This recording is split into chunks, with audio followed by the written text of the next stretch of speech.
YouTube, what's going on? Been a while since I've posted a video on here. Those homemade beach wheels. You guys should check it out if that's something, if you're trying to save some money and make your trip a little easier down to the beach. I would suggest checking those out. They're pretty awesome, easy to make. But this is something else I've been working on recently. I'm going to the beach here in a few weeks. I only go a few times a year. I live in Tennessee.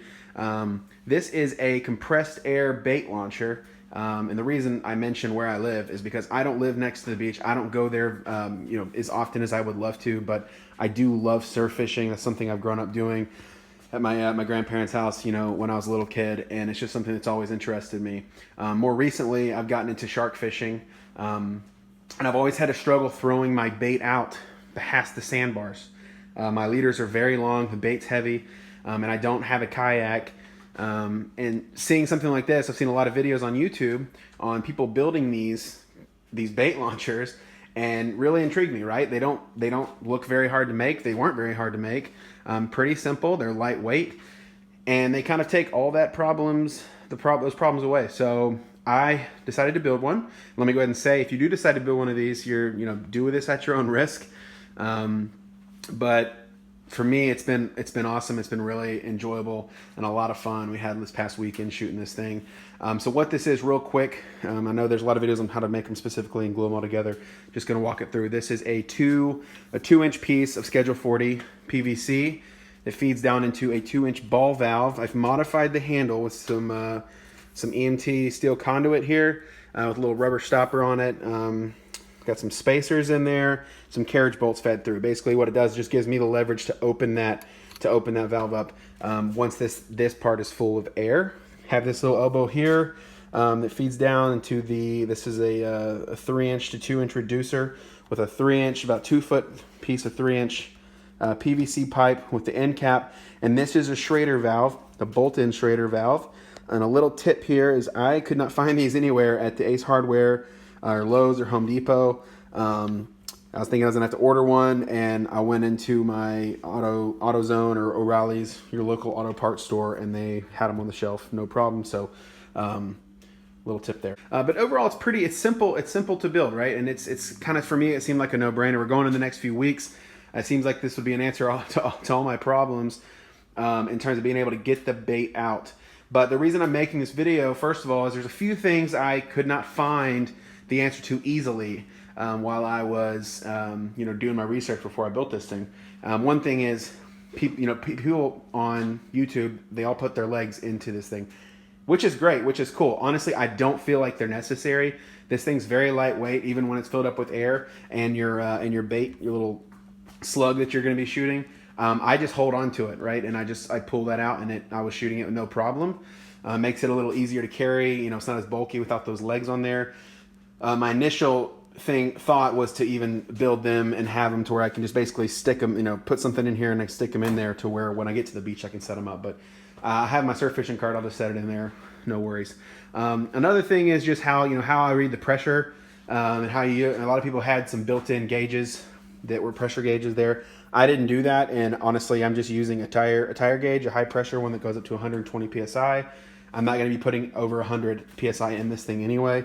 And it shoots very, very far, plenty, right around 100 yards for what we need it. Another thing is, how are we going to be filling this thing up with air, right? A compressor obviously would be great, but I'm not going to carry a compressor down to the beach with me while I'm fishing. Another thing is they have those portable electric compressors, which, they're great, but I don't want to spend, I think the cheapest one I might have seen was 40 or 50 bucks, and I'm sure there might be cheaper, but honestly, a bike pump works just as well. It took me about 30 seconds to 45 seconds to fill this thing up with 100 psi, because this chamber is really kind of small. It's not that big, and it was plenty, right?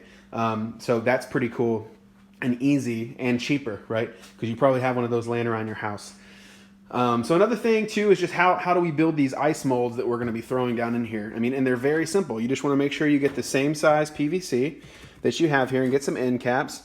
And what you'll do is you'll just set them up like this and make sure they're pushed down a lot. And you're going to basically put your leader in there with it hanging out so where you can hook it up to your fishing pole. And then you're going to fill it up with water.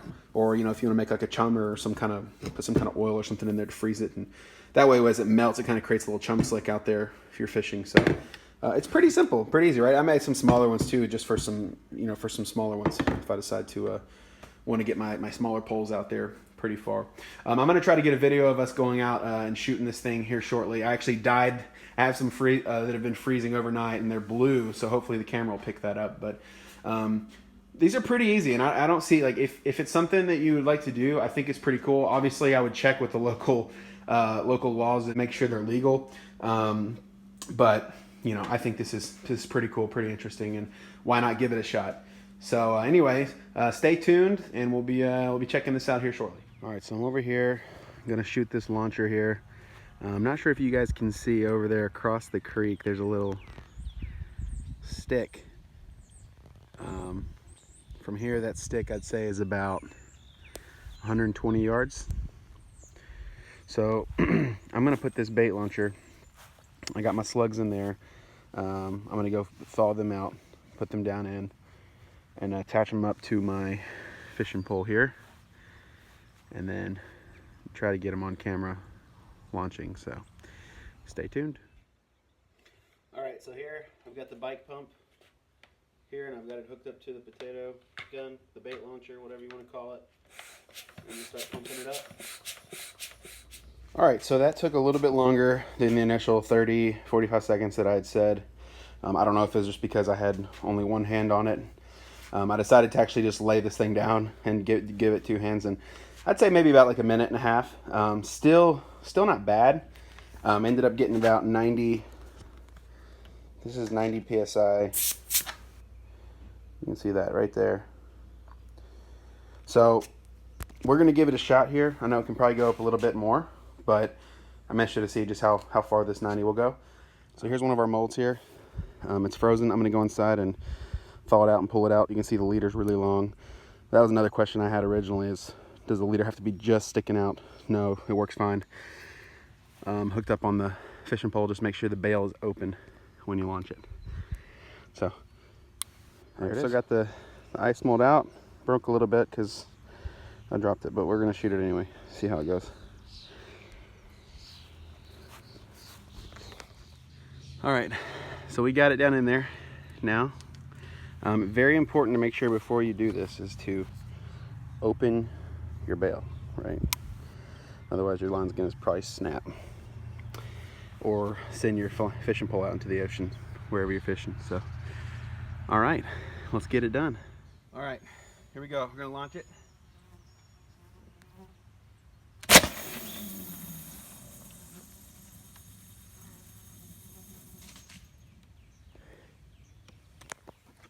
So as you can see that it hit, I don't know if you heard the crash, it went all the way to the back of those trees, which I think that pin's actually 100 yards, and the trees back there over is like 120, 130 maybe. So we're gonna go get it real quick. All right, so I got hung up in those trees there, walking in, and it sank down. Well, it hit the tree and dropped straight down, so I think it's safe to say it would have gone further. Yeah. Maybe another 10, 15, hell, 20 yards maybe. Yeah. So what is that, like 150 yards? No. 140? From there. You can see back there where we were shooting. Yeah. What's 18 times 20? By the lawnmower. 60 feet, 60 more feet plus 100 is what? That's 130. 130. I'll take that any day. Yeah. That's awesome. Alright. All right, so we've moved back to around 130 yards to the pin. Now we're gonna shoot it and see how far it goes. 3, 2, 1.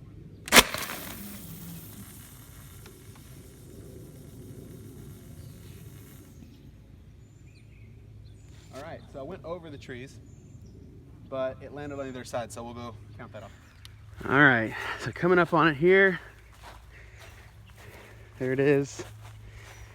The pin's right there, so maybe like 120. I'd say that's 10 yards from you. 120. All the way up there at the truck. 10 yards is 30 feet, so it's a little over 120. A little over 120? Yeah. That's not bad, especially with my angle. I kind of went up high. I could have shot it a little lower, so. All right. All right, everybody. Just want to say thanks for watching. Hope you guys learned something or got something out of the video. If you guys have any questions, obviously leave a comment down below. Also just a few tips. So like the first shot that I actually made, I'm not going to show that one. It was actually with the 90 PSI. It didn't go very far. The reason being is I think had my fishing pole standing straight up. So when it shot, I think it kind of whipped it back a little bit. But as you can see in the other, video, the fishing pole's, angled downwards, and it just launches that bait, anywhere from 120 to 130, maybe even 140 yards, which is plenty of distance for me. So once again, yeah, thanks for watching. Hope you guys got something out of it, and let me know if you have any questions. All right.